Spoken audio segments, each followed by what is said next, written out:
Hello everyone. क्या आपने कभी तेजाब को छुआ है? अगर गलती से छुआ होगा तो पता होगा कि आप कितना खतरनाक होता है ये। अगर यही तेजाब आसमान से बरसे तो इसे आप सोच सकते हो कि कितना खतरनाक हो सकता है। नॉर्मली हम आज इसी के बारे में चर्चा करेंगे। आप सभी ने सुना होगा कि अम्ल वर्षा या तेजाब की वर्षा के बारे में। तो आज हम इसके बारे में डिस्कस करते हैं। देखिए, ये एक अम्लीय वर्षा होती है जिसके बारे में हर किसी ने सुना होगा। एसिड रेन तो सबने सुना ही होगा एटलीस्ट। जब इसका जल बरसता है या नॉर्मल वर्षा के रूप में जो जल बाहर गिर रहा है, आसमान से गिर रहा है, अगर वो आपकी बॉडी पे टच हो जाए तो क्या होगा? आपकी बॉडी को वो डैमेज कर सकता है, आपकी स्किन्स को डैमेज कर सकता है, आपकी आंखों को डैमेज कर सकता है, आपके हेयर्स को डैमेज कर सकता है। इसके अलावा अगर वो प्लांट्स की बॉडी पे पड़ जाए या प्लांट्स पे पड़ जाए तो उनकी नॉर्मली जो लीव्स होती हैं उनमें क्लोरोसिस और उसके स्टेम और उसकी जो बार्क होती है उसको डैमेज कर सकता है, उसकी छाल्स को डैमेज कर सकता है। इसके अलावा अगर वो फ्लावरिंग वाला टाइम है, फ्लावर और फूल वाला टाइम है, तो उनके फ्लावरिंग और जो फ्रूटिंग है उस पर बहुत ज़्यादा घातक असर होते हैं। अगर ये एक्वेटिक सिस्टम में मिल जाए तो उसका पूरा एसिडिक नेचर ये चेंज कर देते हैं।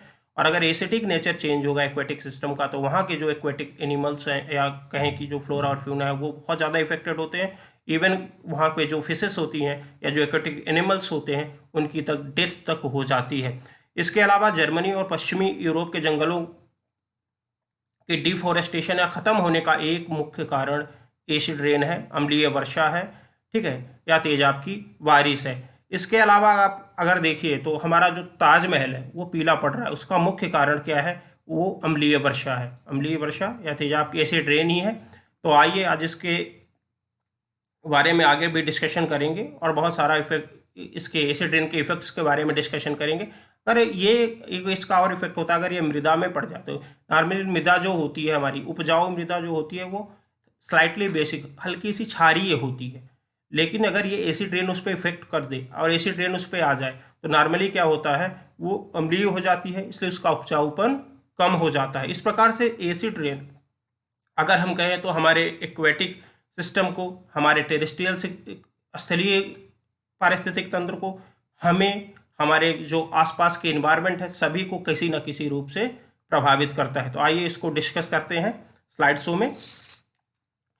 तो acid rain involves deposition of aqueous acid, acidic gases, acidic salts. Normally acid जो रेन होती है वह या तो लिक्विड फॉर्म में आपके ऊपर गिरेगी या पारिस्थितिक तंत्र में डिपोजिशन होगा, गिरेगी, या फिर वो गैसेस के फॉर्म में रहेगी। एसिडिक जो गैसेस हैं, जो इन्वायरमेंट है, जो एटमॉस्फेयर है, वो गैसियस जो गैसेस हैं उसमें अगर वो एसिडिक हो जाएंगी या फिर एसिडिक साल्ट्स के रूप में इसका डिपोजिशन होगा, तो वो क्या होगा, इन्वायरमेंट को इस प्रकार से किसी ना किसी स्वरूप से, चाहे वो लिक्विड के फॉर्म में हो, गैसेस के फॉर्म में हो या साल्ट्स के फॉर्म में हो, उसको वो नुकसान पहुंचाएंगी।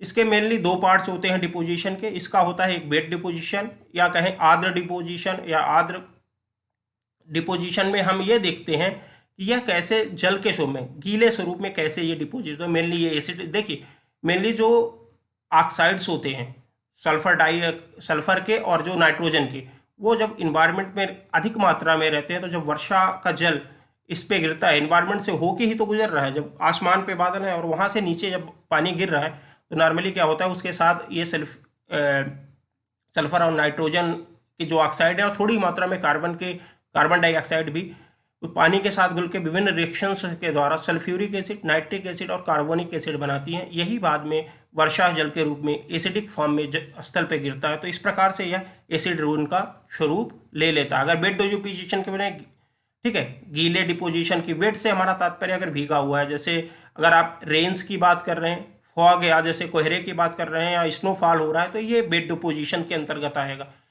इसके अलावा दूसरा है ड्राई डिपोजिशन, जैसे गैसेस हैं, गैसेस में ड्राई डिपोजिशन होगा, जो उसमें गैसेस पार्टिकल्स होते हैं नॉर्मली सूखे होते हैं। अगर उस वो एसिडिक गैस एसिडिक हो गई है तो क्या होगा, जो उसका डिपोजिशन होगा वो नॉर्मली जो आपके एसिड्स हैं उनको क्षारित करेगा, उन्हें कोरेजन करेगा, रोज, तो उसको नुकसान पहुंचाएगा, ठीक है। तो जो इस एटमॉस्फेयर में है एसिडिटी, अगर आपका एटमॉस्फेयर एसिडिक हो गया तो वो किसी ना किसी रूप से चाहे आपको प्रभावित करे, आपकी स्किन्स को प्रभावित करता है, आपकी आंखों में जलन होती है, आपको सांस लेने में, आपके नॉस्ट्रल्स में आपको दिक्कत होती है। इसके अलावा आपके लंग्स तक डैमेज हो जाते हैं अगर आप उसको इनहेल कर लेते हैं। इसके अलावा अगर प्लांट्स की बात करें तो आपको पता ही है कि प्लांट्स जो भी उसका आउटर मोस्ट पार्ट्स हैं वो इफेक्टेड होंगे। Acid rain is a regional pollution problem है, यह एक क्षेत्रीय प्रॉब्लम है पॉल्यूशन की। नॉर्मली ये एयर पॉल्यूशन का ही एक भाग है। जब एक्सट्रीम एयर पॉल्यूशन हो जाता है, नॉर्मली कोल कंबक्शन या फिर कहें फॉसिल फ्यूल के जलने से या कंबक्शन से, मेनली क्या होता है जब सल्फर के ऑक्साइड और नाइट्रोजन के ऑक्साइड जैसे SO2 है, NO2 है और थोड़ी मात्रा में कार्बन डाइऑक्साइड भी अगर पानी के साथ रिएक्ट हो जाती है तो नॉर्मली विभिन्न एसिड्स का निर्माण करती है। और यही प्रभाव, ये मेनली डेवलप कंट्री की प्रॉब्लम थी। हालांकि अब ये हमारे इंडिया और चाइना जैसे डेवलपिंग कंट्री, अब विकासशील देशों में भी ये प्रभाव काफ़ी ज़्यादा प्रभावित हो रही है। जहाँ इंडस्ट्रियलाइजेशन है, जहाँ कोल का कंबक्शन ज़्यादा हो रहा है, फॉसिल फ्यूल का कंबक्शन ज़्यादा हो रहा है, वहाँ पे ये नॉर्मली है। कनाडा, नॉर्थ वेस्टर्न USA, ठीक है, उत्तर पश्चिमी अमेरिका में ये बहुत ज़्यादा इफेक्ट है इसका। यहाँ पे जो रेनफॉल होता है वो जैसे टोरंटो में फरवरी 1979 में 1979 में ये इसका जो pH था वो 3.5 था। इन 1989 में जो लॉस एंजलिस में एक फोग था, ठीक है, फोग हुआ था, पूरा का पूरा लॉस एंजलिस एक कोहरे में ढक गया था, उसका pH लगभग 2.2 था, इसमें हजारों लोगों की डेथ हुई थी। तो most extreme rainfall in US Wheeling West Virginia 1.4। आप सोचो कि 1.4 pH का जो एसिड है, आज जिस आपको पता है कि 0 से अगर आप 7 तक जाते हो तो वहां तक एसिडिक नेचर है, 7 न्यूट्रल है और उसके बाद आपका बेसिक नेचर होता है। आप सोचो कि 1 के जितना पास होगा उतना ज़्यादा एसिडिक है। आप सोचो कि आपके स्टमक का जो गट होता है उसमें जो एसिडिक नेचर वो 3.5, 1.4 का अगर एसिड आपके ऊपर पड़ जाए तो आपकी पूरी स्किन जल जाएगी। जैसा कि आप नॉर्मली न्यूज वगैरह में सोचते हो किसी ने किसी के ऊपर तेजाब फेंक दिया, तो या आपके बाथरूम में टॉयलेट में अगर आप कभी तेजाब का यूज किए होंगे तो अब वो भी डाइल्यूट ही होता है, अगर आप उसे टच कर रहे हैं तो आप देखते हैं कि उसमें जलन होने लगती है।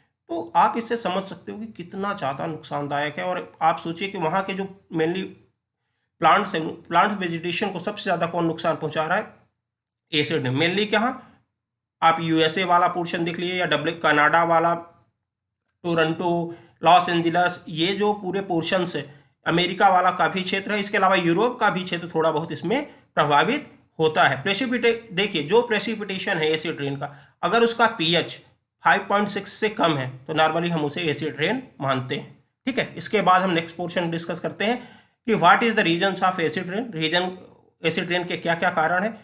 देखिए एसिड रेन का जो मेन कारण है वो है एयर पॉल्यूशन। जब एक्सट्रीम एयर पॉल्यूशन होता है, ऐसे हम कोल का कंबक्शन करते हैं या ऐसे फॉसिल फ्यूल्स का कंबक्शन करते हैं जो मेनली जिसमें सल्फर और नाइट्रोजन के ऑक्साइड्स बहुत ज़्यादा, जैसे नाइट्रोजन के मेनली ऑक्साइड तो आपके ऑटोमोबाइल्स से निकलते हैं या इसके अलावा आपके थर्मल पावर प्लांट है, लेकिन जो सल्फर के ऑक्साइड हो मेनली कोल कंबक्शन या कोल कंबक्शन से, जैसे कोयले का जब दहन होता है मेनली थर्मल पावर प्लांट्स में, तो वहाँ पे ये बहुत ज़्यादा निकलता है, ठीक है। ये मेनली किसका कारण है? Human activity. पहले भी ये एसिड रेन होती थी पर लोकलाइज थी, जैसे कहीं वल्केनो हो गया, कहीं ज्वालामुखी उद्गार हो रहा है तो वहाँ पे ये क्षेत्र पूरा का पूरा रिस्ट्रिक्टेड रहता था थोड़े क्षेत्र में। आज भी ये रिस्ट्रिक्टेड है पर इसका एरिया बढ़ गया, जैसे लॉस एंजलिस है, पूरा टोरंटो है, वो पूरा का पूरा क्षेत्र इससे प्रभावित था। और इसके अलावा उसके बहुत सारे फॉरेस्ट एरिया हैं जहाँ पे एसिड रेन होती है, तो पूरे के पूरे फॉरेस्ट को ये खत्म कर रहे हैं। मेनली इसका फॉसिल फ्यूल कंबक्शन से कोल है, फायरवुड है, जैसे हम लकड़ी को जलाते हैं। इसके अलावा पॉल्यूटेंट जैसे सल्फर डाइऑक्साइड, नाइट्रोजन के डाइऑक्साइड है, उसके जो और विभिन्न ऑक्साइड्स हैं, ये आपस में रिएक्शन करके इस क्रिया को प्रभावित करते हैं। तो मेनली जो गैसेस हैं इसके बारे में देख लेते हैं कि कौन कौन सी गैसें हैं जो एसिड रेन जिनके कारण होता है। तो इसमें सल्फर डाइऑक्साइड, कार्बन डाइऑक्साइड और नाइट्रोजन के ऑक्साइड मेनली इसके लिए हैं, ठीक है। जो ये ऑक्साइड्स हैं ये विभिन्न मानव क्रियाओं द्वारा या मेनली इंडस्ट्रियल प्रोडक्ट्स के द्वारा या फिर अपने ऑटोमोबाइल्स या जहाँ भी फॉसिल फ्यूल का कंबक्शन हो रहा है या फिर कहीं नेचुरल प्रोसेस के द्वारा भी निकल रही हैं। इसके बारे में अब आगे देखते हैं। तो एसिड रेन होती कैसे है, इसका जो फार्मूला है, एक नॉर्मल फार्मूला हम देख लेते हैं कि ये कैसे बनती है। जो इसका तो जैसे सल्फर डाइऑक्साइड है SO2 और नाइट्रोजन के ऑक्साइड जैसे मेनली NO2, इसके अलावा NO3, आप जब पता है कि अब नाइट्रोजन N2O4, N2O5, NO2 विभिन्न प्रकार के ऑक्साइड हैं। ऐसे ही सल्फर डाइऑक्साइड SO2 तो जब ये इन्वायरमेंट में होते हैं, आपको पता है ये गैसियस फॉर्म में SO2 है और NO2 के फॉर्म में है। जब वर्षा का जल ऊपर से गिरा तो ये इन्वायरमेंट में क्या है, जो जल गिर रहा है वो इन गैसेस को घोल लेता है अपने में। जब ये पानी के साथ घुलती हैं ये गैसें, तो ये जैसे सल्फर डाइऑक्साइड अगर घुल रही है तो सल्फ्यूरिक एसिड बनाएगी H2SO4, और नाइट्रोजन के ऑक्साइड्स नाइट्रिक एसिड का निर्माण करेंगे HNO3 वाटर से रिएक्शन करके। और जब ये पानी के साथ जमीन पे गिरेंगे तो वह पानी एसिडिक होगा, उसका पीएच काफ़ी कम होगा और आपके लिए काफ़ी वो नुकसानदायक होगा। केमिकल फेज देते हैं, केमिस्ट्री देख लेते हैं कि ये कैसे बनता है। देखिए, the sulphur dioxide oxidise by reaction of hydroxyl radical by an intermolecular reaction. देखिए, SO2 जो होता है वो फ्री रेडिकल OH से रिएक्शंस करके, या वो कहें कि क्या बनाएगा, HOSO2 बनाएगा। फिर इसके बाद क्या होगा, HOSO2 O2 से रिएक्शंस करेगा और फिर क्या कहेंगे, HO2 फ्री रेडिकल और SO3 बनेगा। और in presence of water sulphur trioxide SO3 is converted rapidly in sulphuric acid. जो SO3 है वह वाटर से रिएक्शन करेगा। देखिए, पहले क्या हो रहा है, SO2 SO3 में कन्वर्ट हो रहा है विभिन्न फ्री रेडिकल की रिएक्शन के द्वारा। केमिस्ट्री में आपको फ्री रेडिकल पढ़ेंगे ऑर्गेनिक केमिस्ट्री में। तो SO3 क्या होगा, SO3 वाटर के साथ, SO3 जो गैस है वो वाटर के साथ कन्वर्ट होकर H2SO4 बनाएगा, और फिर नाइट्रोजन के जो ऑक्साइड है NO2 और उसके साथ OH फ्री रेडिकल बनके क्या बना लेगा, या OH नेगेटिव कह लें तो HNO3 बना लेगा और नाइट्रिक एसिड, यही मेनली कंटेंट है। इसके अलावा जो कार्बन डाइऑक्साइड है, वो CO2 और H2O भी मिलके H2CO3 बनाते हैं, या कहें कार्बोनिक एसिड बनाते हैं, वो भी हल्के कंटेंट में होता है, पर वो एक वीक एसिड है। लेकिन सल्फ्यूरिक एसिड और नाइट्रिक एसिड बहुत स्ट्रांग एसिड है। मेनली जो एसिडिक नेचर होता है इन्हीं के कारण होता है। तो जो रिएक्शंस हो रही हैं इनके द्वारा हम केमिस्ट्री देख लेते हैं। ये केमिस्ट्री वाला पोर्शन हो गया। अब हम देख लेते हैं कि what are the consequences of acid rain on the environment. Environment के इसके क्या क्या प्रभाव पड़ते हैं, तो हम इसको देख चुके हैं कि ये वाटर को प्रभावित कर रहा है, जल को प्रभावित करता है, ग्राउंड को प्रभावित कर रहा है, मृदा को प्रभावित कर रहा है, आपके जो मटेरियल्स हैं, विभिन्न कंपाउंड्स हैं उनको प्रभावित करता है, प्लांट्स को प्रभावित करता है। तो अगर हम बात करें लेक्स की, तो आपको पता है कि अगर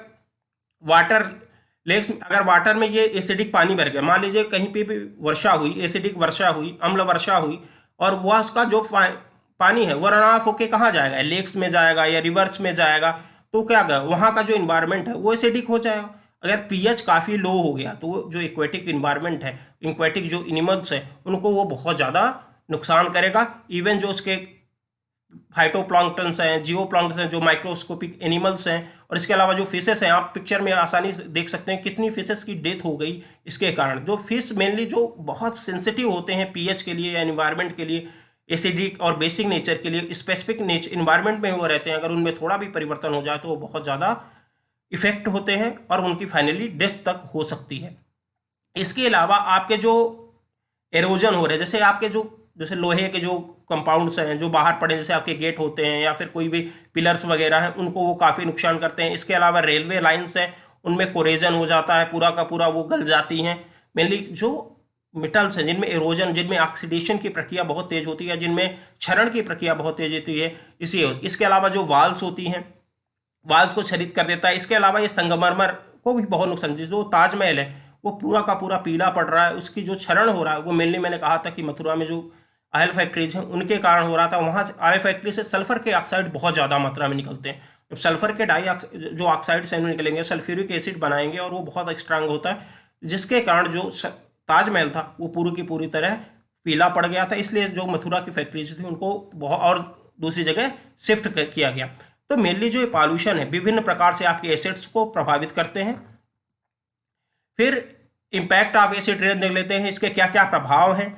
तो एसिडिफिकेशन ऑफ सॉइल्स, देखिए मेनली क्या करती है, अगर ये सॉइल पे पड़ गई तो आपको मैंने कहा कि जो नॉर्मली उपजाऊ भूमि होती है स्लाइटली बेसिक होती है, हल्की सी क्षारीय होती है। अगर एसिड उस पर पड़ गया तो उसे एसिडाइफाई कर लेगा या अम्लीय कर देगा, तो उसकी उपजाऊपन कम हो जाएगा, इससे आपकी प्रोडक्टिविटी घटेगी। और इसके अलावा जो वहाँ पे एनिमल्स होते हैं, मेनली माइक्रोब्स होते हैं, उनको वो नुकसान पहुंचाती है, उनको खत्म कर देती है। तो इससे आपका उपजाऊपन, इसके अलावा जो डिकम्पोजिशन की प्रक्रिया हो रही है, ह्यूमिफिकेशन की प्रक्रिया हो रही है, या जो ऑर्गेनिक कंपाउंड डिकम्पोज हो रहे हैं वो फाइनली रुक जाते हैं। Acid rain increase acidity of soil, lakes, stream, PH can mobile, देखिए mobile reach out the important minerals, release heavy metals like aluminium, cadmium, PB. देखिए जो इंपॉर्टेंट मिनरल है वो लीच हो जाते हैं, वो सॉइल में नीचे दब जाते हैं, लीच करके जाएंगे, नीचे चले जाएंगे मृदा में।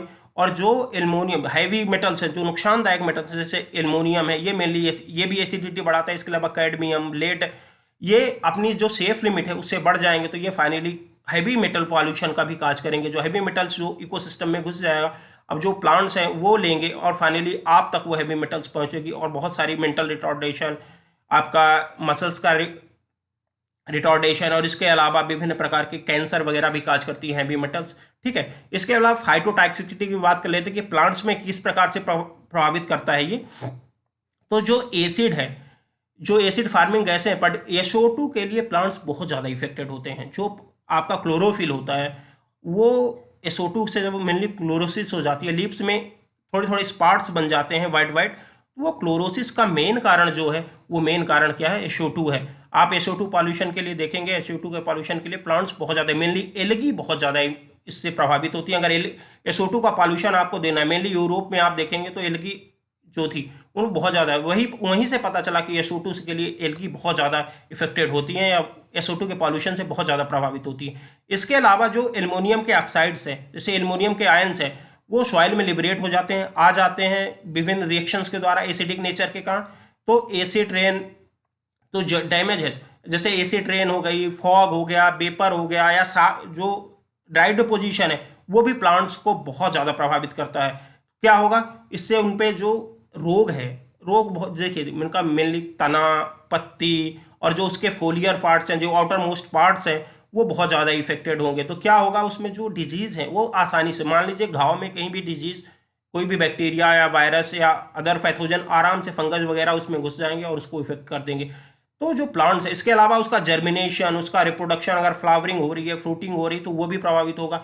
अगर वो सॉइल में भी रीच कर रहा है तो उसकी रूट्स भी प्रभावित होंगी। तो पूरी तरह से जो प्लांट्स है वो डिजीज्ड हो जाएगा, इफेक्टेड हो जाएगा, और स्टंटेड ग्रोथ होगी, उसकी ग्रोथ रुक जाएगी, उसके जो लीव्स हैं वो पूरी डिस्कलराइज हो जाएंगी, और उसमें क्लोरेसिस हो जाएगी।